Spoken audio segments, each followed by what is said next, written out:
we're back. I'm here with Kyle Stallons, and he has been the keyboard player for Kelly Pickler for how many years? Almost 3 years. All right. Why don't you tell us a little bit about yourself? Originally from Texas, moved to Nashville 7 years ago, and been on the road for pretty much all that time. Pretty much every weekend playing with some kind of country artist, and just been all over the world actually in the last 3 years. Tell us a little bit about how you were all over the world. Well, with Kelly Pickler doing almost 10 USO tours now, I got to be a part of the last two. We've been to Afghanistan, we've been to Spain, Italy, Turkey, and been to Australia and Switzerland as well. So, how did you feel getting to share that experience with our military? I tell people all the time that it changed my life. It changed my perspective. It was just, seeing those guys and gals do what they do every day and the kind of environment they do it in, nothing but inspiring. Absolutely, and we definitely appreciate that, especially when you guys come and do those shows for our military. That's huge. So I heard a little rumor that you're a singer-songwriter. Is that right? That's correct. Yeah, I actually released my first EP in May of this year, and it's on iTunes and Spotify, and it's called Getting It. Okay. And just some songs I wrote in the last couple years, and decided to put a project out that would really kind of represent what I am and what I believe in, what I like as a singer-songwriter. So. Now, did you have a group that you worked with, a specific producer, or did you kind of co-produce your own stuff? How was your process?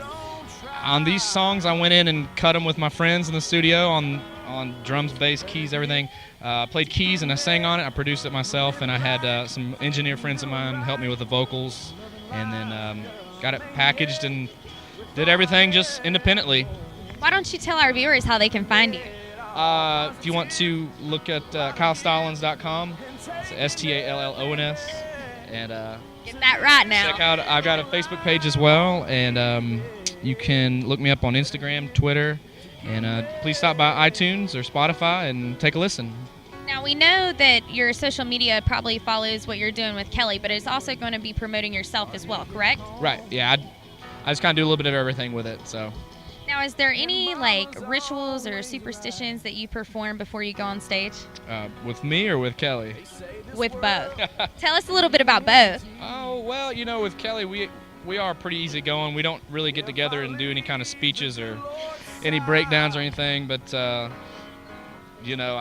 at least like to sing a little bit, whether just a lot of times I'll be just humming or singing and trying to get my voice warmed up.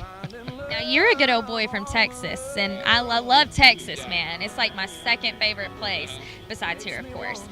When you're not on tour, what do you do? Well, I'm back in Nashville, and we'll play golf.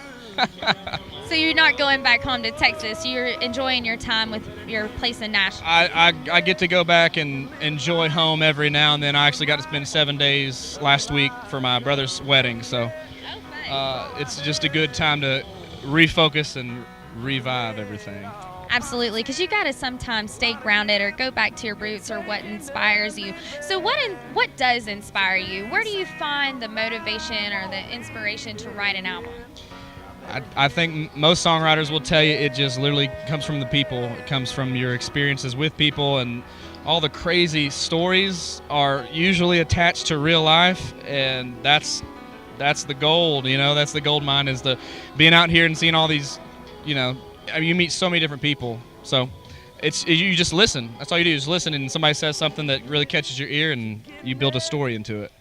As a songwriter, sometimes I get inspired by other people's situations much more than my own, and so that sounds like that's kind of how you roll too. So that says a lot about your character and how you observe and how you can truly sympathize and empathize with individuals. So that's really awesome. Are you working with any artists as a producer to try to promote yourself as a singer-songwriter? I do a little producing here and there. Did a bluegrass album for an artist out of Arkansas last year. Producing is one of those things where it's not really on my forefront right now, but hopefully in the future I'll get to put the knowledge I have and the experience I've had into a younger artist. Absolutely. Well, it's been a pleasure having you. Thank you so much for interviewing with us, and please stay in touch. Everyone, make sure that you visit his social media sites and check out his album and let us know what you think. Thank you. Stay tuned for Backstage with Cortni.